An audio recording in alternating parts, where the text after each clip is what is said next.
Oye, achinogre. Oye, achinogre.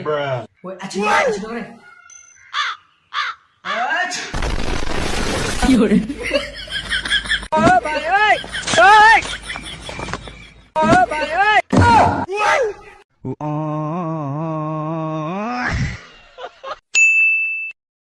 ओहो के म त आइपुग्यो त के साह्रो खबर ओहो ठिक छ साथी आउन अब यता बस यहाँ बस्नु यहाँ त कसरी बसिरहेको छु उभिरहेको छु भनेर सोध्न पहिला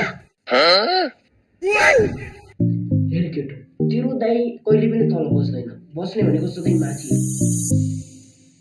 अब कुरा गर्छस् भने अब अब शान्तिनु पैसा छैन अब पैसा भन्ने कुरा होइन कति कमाउँछु भन्ने कुरा अब म जुत्ता मात्र त्यही 10-20 लाख लाउँछु अब म कबाट चाहिँ ब्रिजकै किन्छु अब यस्तै हो हेर्नु चप्पल होइन जुत्ता यस्तो कुरा सोध्यो अब म भैमा टेक्ने काम गर्दैन अब मेरो